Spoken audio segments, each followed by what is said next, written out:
चेतावनी, रजाग्राफी की सभी रिपोर्ट्स तथ्य, खबरों और सबूतों पर आधारित होती हैं। हर रिपोर्ट के अंदर सबूत दिया जाता है। भारतीय संविधान के साथ साथ यूट्यूब के नियमों का भी पालन किया जाता है। इसलिए रजाग्राफी के खिलाफ चलाए जाने वाले किसी भी प्रोपेगेंडा में ना फंसे। सावधान रहें, समझदार बने।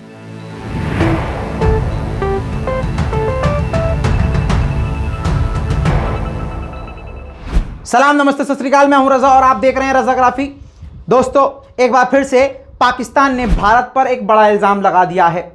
दोस्तों, जो खबर है जैसे है वही आपको बताने वाला हूं। आपको बता दूं कि पाकिस्तान के NSA मोईद यूसुफ ने एक बार फिर से भारत के ऊपर बड़े ख़तरनाक इल्ज़ाम लगाए हैं। जी हाँ दोस्तों, ब्रिटिश अखबार को इंटरव्यू देते हुए मोईद यूसुफ ने बड़े बड़े खुलासे करे हैं। उन्होंने इल्ज़ाम सीधा सीधा भारत पर लगा दिया कि अफ़गानिस्तान का माहौल ख़राब करने में भारत का रोल रहा है। आपको बता दूं, उन्होंने आगे ये भी कहा, भले ही आपकी हंसी निकल जाएगी, उन्होंने कहा कि अफ़गानिस्तान में पाकिस्तान ने हमेशा शांति के लिए काम किया है। ओके, शांति के लिए पाकिस्तान ने काम किया है। पाकिस्तान में शांति है, क्या बोलते हैं, कई ऐसी जगह, चलो छोड़ो रहने दो, फिर बुरा लग जाएगा लोगों को।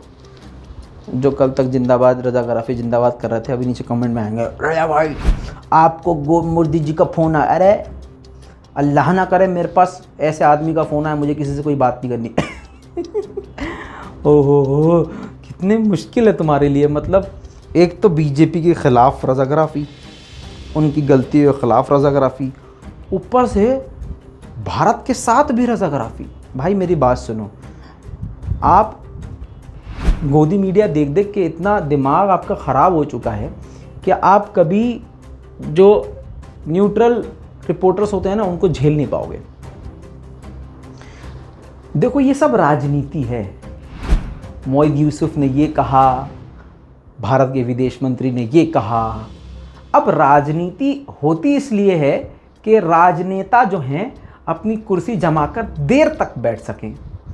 अब मान लीजिए भारत भी सुकून से रह रहा है, पाकिस्तान भी सुकून से रह रहा है, तो भाई चुनावी मुद्दे क्या होंगे? समझ रहे हो? ये बहुत गहरी बात है।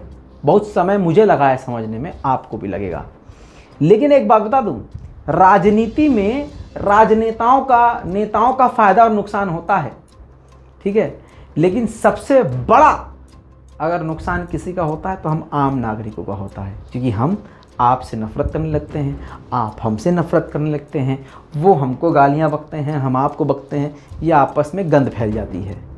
यही नहीं करना है। ख़बर को ख़बर की तरह देखना चाहिए, प्रोपेगेंडा को एक तरफ रख देना चाहिए। और दोस्तों, आप कहीं से भी हो, हमेशा बोलता हूँ, अपने मुल्क से वफ़ा करो। अब आप ये कैसे सोच सकते हैं कि मैं भारत का रहने वाला हूँ और मैं किसी दूसरे मुल्क को सपोर्ट करूँगा और जो आपका एजेंडा है आपका एजेंडा चलाऊँगा? ऐसे कैसे हो सकता है? मोईद यूसुफ की ऐसी बहुत सारी बातें हैं जिस पर आपकी खुद हंसी निकल जाएगी। अब देखिए, पाकिस्तान और भारत का मतलब दिमाग एक ही जैसा है। नहीं समझ रहे? समझिए, जब पाकिस्तान में कुछ होता है तो कोई भी, मतलब नाक में उंगली डाल के चूहा निकालने वाला बच्चा भी जो फ्री रहता है, वो भी बोल देगा, अरे वो तो भारत ने करवाया, ये हिंदुस्तानी बड़े ऐसे होते हैं यार, खुदा की कसम, अल्लाह की कसम, ये बकरी मैंने नहीं मारी है, ये भारत का काम है। समझ रहे हो? इसी तरह से भारत में कुछ भी होता है तो भारत तो एकदम नेक्स्ट लेवल है अभी हमारा। क्यों? क्योंकि यहाँ पर बीजेपी है, RSS है, तो भारत के मुसलमान खुद ही अभी इतना परेशान हैं कि पाकिस्तान के बारे में क्या सोचें क्या बोले, अफ़गानिस्तान के बारे में क्या सोचें क्या बोले। पहले ये भारत के मुसलमान अपने आप को ही बचा लें बीजेपी से। दनादन मॉब लिंचिंग हो रही है। बहरहाल ये हाल है, ये सच्चाई है, ग्राउंड की हकीकत यही है। और ये इसलिए हो रहा है क्योंकि हमने और आपने मोहब्बत नहीं, नफ़रत करना सीखा है। दोस्तों, हमने नफ़रत को अहमियत ज़्यादा दी है, मोहब्बत को कम। बहरहाल मोईद यूसुफ ने भारत पर इल्ज़ाम लगाया है कि भारत जो है अफ़गानिस्तान की ज़मीन का इस्तेमाल पाकिस्तान के ख़िलाफ़ कर रहा था। मोहम्मद यूसुफ ने यह भी कहा कि पाकिस्तान के अंदर जो आतंकी गतिविधि हुई है उसमें भारत का बड़ा अहम रोल रहा है, और इसकी ज़मीन से, अफ़गानिस्तान की ज़मीन से, और ये बात पहले भी सामने आई है कि पाकिस्तान की तरफ से बयान आए हैं कि पाकिस्तान के अंदर जो हमला होता है, जो आतंकी आते हैं, उन आतंकियों को अफ़गानिस्तान की सरज़मीन से भारत भेजता है। दूसरी बात आपको अभी बता दूं, कुछ दिन पहले का बयान ये है कि ISIS यानी दाइश जैसे दुनिया के सबसे खूंखार खतरनाक आतंकियों को ट्रेनिंग देने वाला देश भारत को बता दिया गया। बहुत बढ़िया भाई। मतलब ठीक है, अगर आप 100 बातें कह रहे हैं तो 100 में से शायद 2 बात सच हो, लेकिन आप इतनी लंबी मत छोड़िए। मतलब हम तो मोदी जी को समझ रहे थे अपने, ये तो मोदी जी से भी बहुत आगे निकले भाई, बड़े हैवी ड्राइवर हैं, कुछ भी बोलेंगे। बहुत बढ़िया। मोहित यूसुफ ने कहा कि पाकिस्तान ने हमेशा अफगानिस्तान के लिए काम किया है और अफगानिस्तान में शांति लाने का काम सबसे बड़ा पाकिस्तान ने किया है। अफगानिस्तान में से आतंकियों को निकालने का काम पाकिस्तान ने किया है। तो हमने, भारतीयों ने क्या किया है, भारत ने क्या किया है? अच्छा चलिए, ये तो मेरा पॉइंट ही नहीं है। बहरहाल दोस्तों, भारत पर इससे बड़े बड़े घटिया और घिनौने इल्ज़ाम लगे हैं। भारत ने अभी तक इस पर कोई भी जवाब नहीं दिया है। देखना यह है कि अब भारत की तरफ से क्या बयान आता है। हकीकत यह है कि अफ़गानिस्तान और तालिबान के बीच में चल रही है जंग, लेकिन अगर असलियत देखें तो अभी ज़ुबानी जंग भारत और पाकिस्तान के बीच में अलग लेवल की चालू हो चुकी है। दोस्तों, अब इसके बाद तालिबान के बारे में एक बड़ी अपडेट आपको दे दूं। तालिबान ने जो है लड़कों के स्कूल को खोल दिया, कॉलेजेस को खोल दिया। इसके बाद बता दूं कि महिलाओं का कोई जिक्र नहीं किया, जिसके बाद सोशल मीडिया पर और मीडिया पर ज़बरदस्त तरीके से तालिबान की खिंचाई शुरू हो गई। बहुत बवाल हुआ, लोगों ने कहा कि देखा तालिबान ये कर रहा है, तालिबान वो कर रहा है, महिलाओं का गला घोट रहा है। लेकिन फिर तालिबान का एक बड़ा बयान आ गया, तालिबान का सीधा बयान क्लियर कट आ गया है कि हम लड़कियों के लिए स्कूल खोलने से पहले उनकी सेफ्टी का ध्यान रखने के लिए सेफ ट्रांसपोर्ट मैनेज कर रहे हैं, बना रहे हैं, एक सिस्टम बना रहे हैं जिनसे उनके घर से गाड़ी उनको पिक करे, स्कूल ड्रॉप करे, स्कूल से पिक करे, घर ड्रॉप करे। ये एक ऐसा सिस्टम बनाने की तैयारी की जा रही है जो तालिबान सरकार खुद करेगी।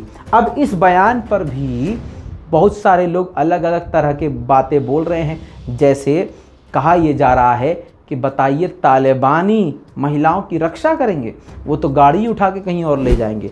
ऐसी बहुत बातें सोशल मीडिया, देखिए सोशल मीडिया पे कोई भी आके हक सकता है, किसी भी रंग का, कैसे भी कलर का, आड़ा टेढ़ा मोटा पतला, कोई भी हक के चला जाता है। जैसे ज़्यादातर अंधभक्त हकते हैं और इनका काम यही है, ये मुंह से हकते हैं। आगे बढ़ते हैं दोस्तों, आपको बता दूं कि हेरात में ज़बरदस्त प्रदर्शन हो रहा है तालिबान के ख़िलाफ़, जो कि अब वीडियो सोशल मीडिया पर वायरल हो रही है। बता दूं कि ये बयान तो इससे पहले आ गया कि भैया हम सिस्टम बना रहे हैं, ये कर रहे हैं लड़कियों के लिए, लेकिन लड़कियों का मानना ये है कि ये सब बहाने हैं, जिसको देखते हुए महिलाओं ने, लड़कियों ने अपनी पढ़ाई के लिए, अपने एजुकेशन के लिए हेरात में ज़बरदस्त प्रदर्शन किया है। लड़कियों का ये कहना है कि ये इनका प्रोपेगेंडा है, ये लड़कियों को चाहते ही नहीं है कि लड़कियां पढ़ें लिखें और आगे बढ़ें। जिस तरह से महिलाओं पर ये पाबंदी लगा रहे हैं, तो जाहिर सी बात है तालिबान ये कभी नहीं चाहेगा कि लड़कियां, बच्चियां पढ़ें, जिसके लिए इन्होंने ज़बरदस्त प्रदर्शन किया है, रैली निकाली है। दोस्तों, आपको बता दूँ एक बड़ी खबर, पंजशीर वैली में 45 कंटेनर जब्त किए हैं, जिसमें रशियन पुराने हथियार मिले हैं। अब ये बताना मुश्किल है कि वो हथियार सही सालिम है या नहीं, लेकिन बताया जा रहा है कि तालिबान को ये सारे हथियार मिल गए हैं और तालिबान ने सब पर कब्जा कर लिया है। दोस्तों, जलालाबाद से एक बड़ी खबर, ये रिपोर्ट शूट करते करते आई है, ज़्यादा जानकारी नहीं लेकिन जानकारी बड़ी है। वो जानकारी ये है कि जलालाबाद में तालिबानियों के ऊपर अटैक किया गया। किसने किया ये नहीं पता, लेकिन तालिबान के 2 लड़ाकू मारे गए हैं। दोस्तों, तालिबान ने वुमेन अफेयर मिनिस्ट्री के दफ्तर को ही चेंज कर दिया है और वहाँ पर धार्मिक, मतलब इस्लामी कानून से जुड़ा हुआ एक दफ्तर बना दिया है, जो कि महिलाओं के लिए काम करता है, महिलाओं को कानून सिखाने का काम करता है। ऐसी जानकारी आई है और BBC पे भी ये कंफर्म अपडेट आ गई है, जिसके बाद तालिबान के ऊपर फिर से बड़े बड़े सवाल खड़े हो रहे हैं। दोस्तों, वहाँ कुछ भी हो रहा हो, लेकिन भारत के अंधभक्त और गोदी मीडिया अलग ही लेवल का स्वैग खेल रहे हैं। मतलब एक गोबर स्वामी आप जानते हैं, अर्नब गोबर स्वामी, हाँ, इन्होंने कहा है कि ISI के जो काम करने वाले लोग हैं, ऑफिसर्स हैं, वो सरीना होटल के 5वें फ्लोर पर मौजूद हैं। और आप कहिए तो आपको मैं रूम नंबर भी बताऊं, उन्होंने क्या ऑर्डर किया था वो भी आपको बताऊं। ये अर्नब गोस्वामी कह रहा है। हमारी इंटेलिजेंस के इनकी खाला गई है वहाँ पे, हाँ, ISI की वो करने के लिए, हाँ, खातेदारी। उनको पता है कि कहाँ रुके हुए हैं, कौन से कमरे में रुके हुए हैं और खाना क्या मांगा था, उन्होंने क्या ऑर्डर किया था। उनकी खाला गई थी वहाँ पर। मज़े की बात यह है कि सरीना होटल में कह रहे हैं ये कि 5वें माले पर ISI के, मैं देखो ISI का समर्थन नहीं कर रहा हूँ, मैं गोदी मीडिया का झूठ दिखा रहा हूँ आपको। तो ये गोदी मीडिया का कुत्ता ये कह रहा है, किस कुत्ता क्यों बोल रहा हूँ, क्योंकि ये आपको बेवकूफ़ बना रहा है, समझ रहे हैं। अब ये कह रहे हैं कि भाई साहब 5वें मंजिल पर मौजूद है ISI का ऑफिसर, लेकिन सरीना होटल में सिर्फ 2 फ्लोर है।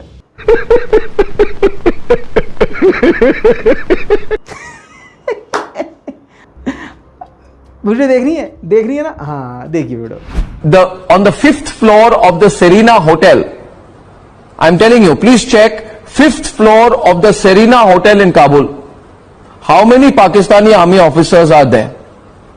I'm giving you. You want to know more details? Should I tell you which room? Or is this enough? 5th floor of the Serena Hotel in Kabul, how many Pakistani officers are there? Okay. I can also maybe tell you what they ordered for dinner, so don't question my intelligence sources. हमारे ना, we have got all our aerial surveillance on you people.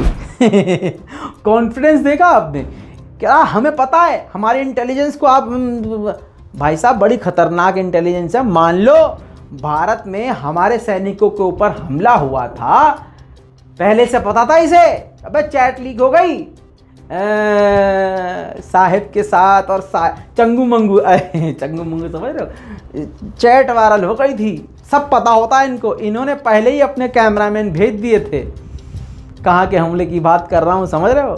हाँ, समझदार को इशारा का कि समझ गए हो तो नीचे कमेंट करना। वायरल हुआ था चैट, जिससे ये सब समझ में आ गया कि ये गोबर स्वामी बहुत ही करीबी है चंगू मंगू का, यानी सरकार का बहुत करीबी है। और जो भी होता है इसको पहले से पता चल जाता है। तो अफगानिस्तान में जो कुछ भी हो रहा है ना पता है इसको, क्यों? क्योंकि खुद तालिबान के बीच में शामिल। असली तालिबानी तो ससुर यही हैं जो भारत में जहर फैला रहे हैं। इस पूरी रिपोर्ट पर आपकी क्या राय है, अपनी राय कमेंट में लिखिएगा, रिपोर्ट को शेयर कीजिएगा। मैं हूं रजा। गोदी मीडिया की सजा चैनल को कीजिए सब्सक्राइब, ऐसे ही आएगा मज़ा। जय हिंद।